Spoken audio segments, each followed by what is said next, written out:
We are among the most privileged people in the world.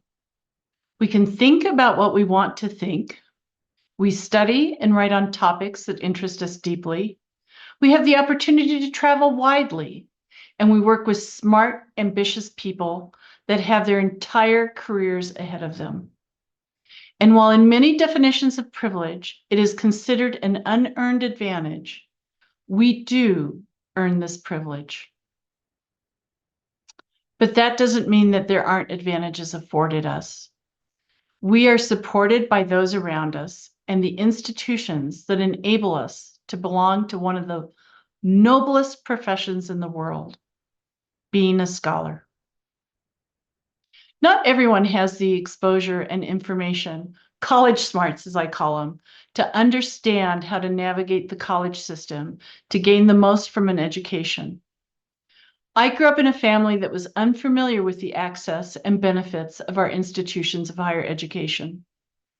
My parents both immigrated to the US from Cuba, their own educations disrupted by dictators and communists. My parents worked hard in this new country that they loved and called home for most of their lives, and valued education and wanted their children to have better lives. But they did not understand the nuanced ways of navigating our institutions of higher education. There were three professions they understood: engineering, law, and medicine. These degrees directly related to a prestigious job. The idea that their daughter wanted to get a PhD after already having an MBA seemed odd to them. In fact, my father asked me if I was ever planning to get a job. When I told him I wanted to be a professor, he seemed perplexed and pondered. All that education to be a teacher? Although he did cheer up when he realized he could call me doctor. I knew that education would provide peers and social benefits that would help me live my life to the fullest. What I underestimated was what an amazing journey I would have, and how many amazing people and organizations would help me and be a part of this journey. Most of the professors that I encountered would help me navigate the education system. They understood the great privilege of the profession and thus the moral obligation they had to transform the lives of others. The scholars that went before me were committed to bettering and transforming the lives of those who might not have initially shared in this opportunity. They understood that educating those with the most advantages is not enough. We need to educate those with the least advantages as well. Access alone does not guarantee success. Institutions that support and create infrastructure, that organize the efforts of scholars, that nurture and create impact, greatly influence success. It is our institutions, foundations, universities, and professional organizations, such as the Academy of Management, that create community through infrastructure and coordinate and organize the efforts of scholars that are vital to transforming the lives of scholars. I owe a debt of gratitude to those individuals who helped educate and nurture me, and the organizations like the Academy of Management that supported and organized their efforts. For you see, when I grew up the child of immigrants, I could never have imagined that I would one day serve as the Academy of Management president. It is through the many gifts of time, insight, and love that my professors gave me, together with institutions committed to bettering, inspiring, and transforming lives, along with hard work that transformed my life into what it is today. Higher education depends on scholars and scholarship. We, the faculty, we teach, we nurture, we guide, we challenge, we inspire, and thus we transform the lives of those students with whom we come into contact. However, what makes higher education higher is scholarship. Being a world-class scholar is not just a career, it is a calling. If we do not nurture the next generation of scholars, we put at risk higher education and all of its benefits. While this is true for all scholars, some examples of young scholars that might need extra nurturing are first-generation college students, students from disadvantaged groups, students in countries with few academic resources, and students whose families have recently immigrated. Today, we are called upon to plant the seeds and grow the trees that we may not sit under. The professional socialization of junior scholars by senior scholars that counsel, guide, and facilitate the intellectual and career development of the junior scholar has been shown to be effective in the promotion and retention of faculty. Across race, ethnicity, gender, social economic status, and discipline, nurturing provides junior scholars with inspiration and hope as they come to see themselves as scholars. While often it is senior faculty from the same discipline that provide guidance, there are many stories of administrators who have nurtured students. My earliest of mentors was during my undergraduate program, a high-level administrator. From him, I learned how to navigate the bureaucracy that is a university. I remember how he explained the university organizational structure as the feudal system. The dean is the king, and chaired professors are the warlords that protect the college.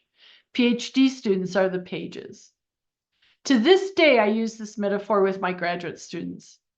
He and I had little in common in terms of race, ethnicity, or gender, but he still taught me about the social structure of academia. And he is the one that encouraged and inspired me to attend graduate school. You see, I was a single mom during my MBA program. It was during my second year that a critical moment changed my life. One of my professors asked me what I wanted to do after graduate school. As if embarrassed that I would dare to say such a thing, much less voice it, I whispered what I wanted to do was to go on for a PhD. This professor didn't miss a beat. He said, "Let's get going. You are going to miss your deadline. Where do you want to go?" Similar to many students from underrepresented backgrounds, I did not think I was sufficiently smart, scholarly, or sophisticated to get a PhD. But my professors never wavered in their support, even when I wavered. When I entered the PhD program, one of the business school faculty said to me, "Your worldview is different from many, but always remember, your worldview is valid, and it is what makes you creative. It is what will make your contributions unique." Still, my most transformative years as a scholar came during my first job as an assistant professor. I wrote my first paper based on my dissertation, and I took it to a senior faculty. He read it and told me he liked the ideas in the paper, but that there was only one good sentence in the paper. He then worked with me, helping me craft an academic paper and prepare it for publication.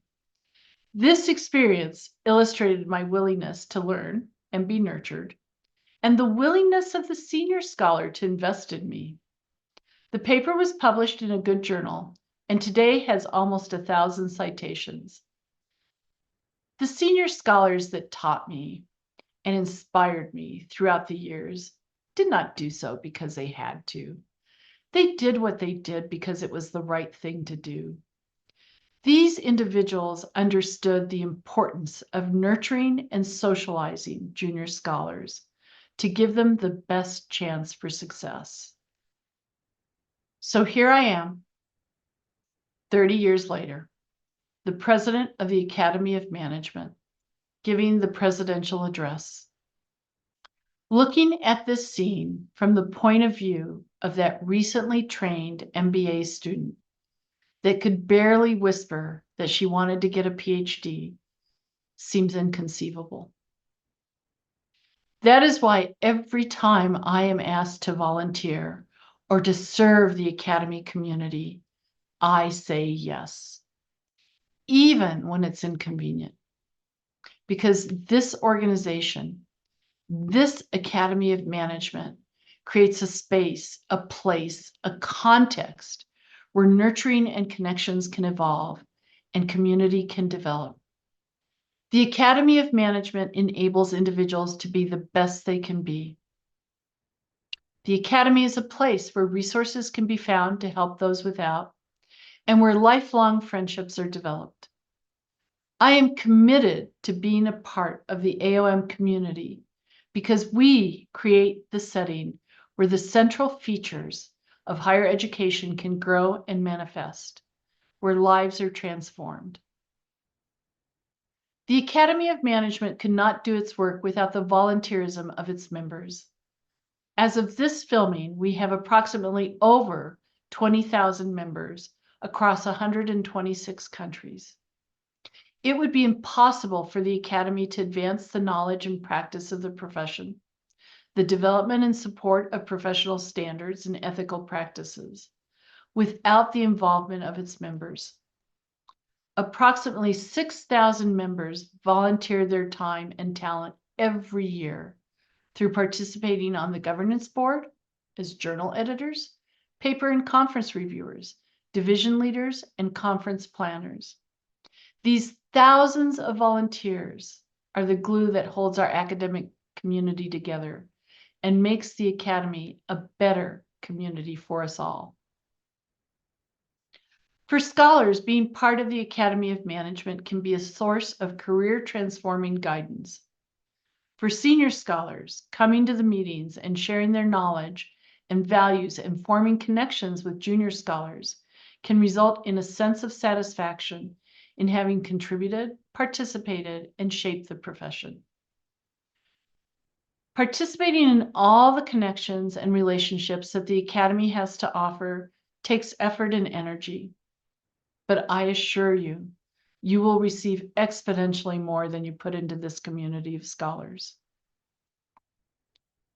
I began this career thinking that my job was to transform the lives of my students and other scholars, only to discover that it was my life that was transformed.